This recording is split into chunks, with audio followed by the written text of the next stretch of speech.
But if the world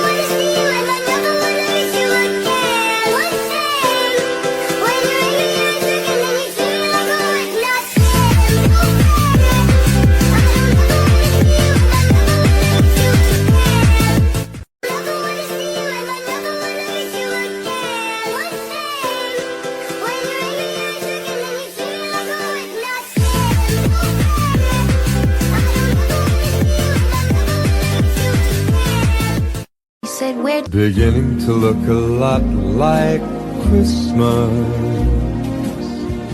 everywhere you go. Take a look at the 5 and 10. It's glistening. When you finish this video, you're going to Google 2 words. In 1959, 9 very experienced Russian hikers set off on a 16-day expedition into the mountains. 7 days in and some bad weather forced them to make camp about halfway up a mountain. The last pictures of them alive were taken at this campsite. When the hikers never showed up, they sent out a search party who quickly found their campsite, and it was immediately apparent that something horrible had happened to them. All their tents had been slashed open, but from the inside, and inside the tents was all their gear, neatly folded and stacked inside the remains of the tents. No bodies, but 9 sets of footprints walking away from the camp. Using the footprints, they discovered 5 hikers who were only dressed in underwear who had died of hypothermia. They found the other 4 hikers 250 feet away in a riverbed wearing the clothes of their dead hiker friends. They had skull fractures, chest fractures, eyes, tongue, lips missing, and their bodies were radioactive. Official cause of death? Unknown compelling force.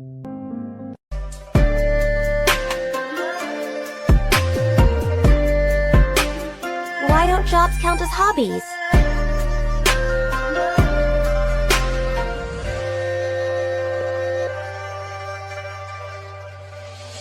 If you lie on the grass, you can feel the heartbeat of the world. Should we really be off work this early?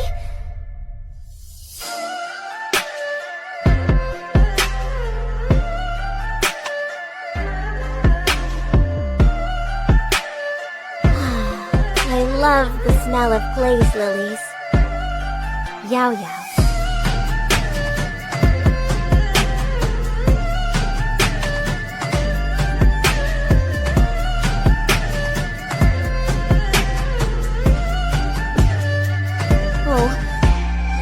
Please don't stare at my hairpiece.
No way you can predict the ending to this one. In 1900, a man arrived on a little island off the coast of Scotland to relieve one of the 3 lighthouse workers that was there. As he neared the lighthouse, he saw the iron railings had been folded and ripped out of the concrete, and a big boulder that sat out front had moved. When he reached the lighthouse, the door was open, and inside there were half-eaten bowls of food sitting on the table, chairs flipped over, no sign of the 3 men, but there was one clue: their logbook. In the last few entries of the logbook, one of the men describes the winds outside as being more severe than anything he's seen in 20 years. He also says they've been crying and praying for the storm to stop. But why would 3 highly experienced lighthouse workers that have probably ridden out dozens of bad storms before, and they were in a brand new lighthouse that was considered safe, be crying and praying for this particular storm to end? The very last thing they wrote before they disappeared without a trace was, "Storm ended, sea is calm, God is over all." Except here's the problem: there was never any storm anywhere near their island that week. This story has the best ending ever. In 2003, a 9-year-old was home alone playing video games when he thinks he hears his cat meowing on the back patio, so he goes downstairs to let him in. He sees a deranged-looking man standing on his back patio howling at the sky, who then quickly looks at the boy. He grabs a fistful of cigarette butts from the ashtray, stuffs them in his mouth before he starts howling at the sky some more. After the police take the man away, they come back to talk to the boy and his family. Turns out the man had severe autism and lived in that boy's house up until his mother passed away, at which time he was transitioned to a mental institution. He broke out of that mental institution to go looking for his mom, which is how he came back to the boy's house. 15 years later, that same boy is sitting on his same back patio when he starts to hear that same meowing sound, and he looks up and it's the same autistic man walking towards his house. Knowing the man's story, he invites him into his house. The man's face lights up, he runs inside and starts crying. He was finally home. The men become friends, and every week Tom goes home to visit. This is why you should never watch my videos before going to bed. In 1986, a young girl opens her closet to find a man wearing a dress and holding an axe. He grabs her and ties her up, and then walks around the house and does the same thing to the rest of her family. While the guy is ransacking their house, one of the kids breaks free, runs next door, and tells his neighbor. The neighbor calls the cops show up, the family's saved, but the guy is nowhere to be found. The family leaves the house and stays with relatives in hopes that they'll catch this guy before they have to go back. But after a few weeks, they haven't caught him, there aren't any leads, and they say, you know what, we'll go back to our house anyways. As the family's pulling back into their driveway, the father looks up at one of the windows and sees for a split second the head of the man with the dress in their bedroom. They call the police, who go in and find pennies glued to the ceiling and weird writing all over the house, but they can't find this crazy guy. Until one of the officers found a secret crawl space in the basement, where psychotic killer Danny LaPlante had been living for 2 months.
If you scare easily, I wouldn't watch this video. In 2013, a mine explorer found this entrance to an abandoned mine and decided to go have a look around. He decides to film his experience and upload it to his YouTube channel, where he had uploaded hundreds of other videos of him exploring mines, but he never once references the paranormal or ghosts or anything like that, until this video. As soon as he steps foot inside, he tells the camera that he has a really uneasy feeling about being there and wonders if he should even keep going, but he does. Everything seems pretty normal until he gets to a section in the mine where there's a bunch of chains hanging down from the ceiling. He hears something in the back of the tunnel, so he pulls his flashlight out and he shines it towards the back, and he sees a chain swinging, and it shouldn't be, because there's no draft and he's all alone, and you can tell he's scared by the way he starts talking. Although he's totally freaked out, he wants to know what's causing the chain to swing, so he goes farther and farther into the mine until he hears something. People whispering in every direction. He gets totally spooked and runs out. If you don't want to sleep tonight, watch the whole video.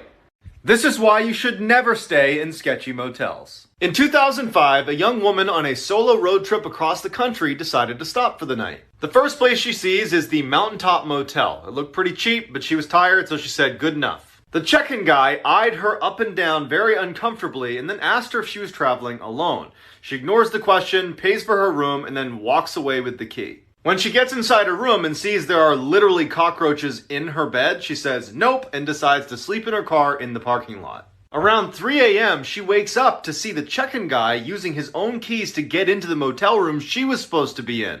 A few minutes later, he storms out and slams the door and starts walking towards her car. Terrified, she hides under her blanket as the man tries to open her car doors but can't and walks away. She speeds off and calls her friend and asks her to look up the address of Mountaintop Motel so she can give it to police. Her friend's quiet for a second and then just says, "The Mountaintop Motel closed a week." This is why you should always watch videos to the end. In 2003, a woman came home to her apartment to see that her door was unlocked. She went inside, nothing was missing, so she assumed she must have left it open. When it happened a few more times, but still nothing was missing in her apartment, she went out and got a camera, set it up in her apartment aimed at the front door. The next day, her door was unlocked, so she reviewed the footage. She watches in horror as late in the night, her front door opens and in walks this tall, creepy man who looks around and then walks towards her bedroom off camera. She immediately sprints out of her apartment and calls the police, who show up and tell her to go back in her apartment and just try to stay calm, and that they would put an officer right outside her door so she's safe. As she's sitting on the bed, totally traumatized, she realizes something. She only saw him enter her apartment on that video. She doesn't know if he actually left. As she's sitting there, she feels breathing on her ankles. She runs out, the cop comes in, and he finds the tall, creepy man under the bed holding a knife and a camera. When you finish this video, you're going to Google 3 words. In 2014, a German man and his friends went on vacation to a seaside resort in Bulgaria. On the last day of his trip, he got in a fight with 4 other guys over a soccer match, leaving him with a perforated eardrum. A doctor prescribes him an antibiotic and advises him not to fly home the next day with his friends because a change in air pressure could further damage his eardrum. So, his friends take off the next day and he decides to stay one more night and checks into a cheap hotel. That night, his mother gets a distressing phone call from him where in a low whisper he says that 4 men are coming to kill him and that she should cancel all of his bank cards. Footage from that night in the hotel shows him pacing up and down the hallway and even hiding in an elevator. Early the next day, he heads to the airport, but before he goes through security, he does something truly unexplainable that was captured on camera and has been viewed millions of times across the internet. He stops, drops all of his things, turns around and sprints out of the airport yelling, "I don't want to die here," climbs a barbed wire fence, disappears into the forest, never to be seen again.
That's right, baby. It's your papa. Big Carrington's home from jail.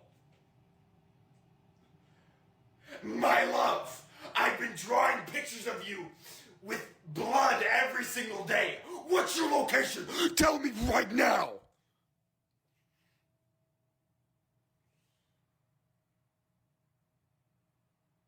Do you not remember what happened to the first Uber driver? I told you, just take a cab or have your mom drive you. You do remember why I went to the mental ward after all, don't you?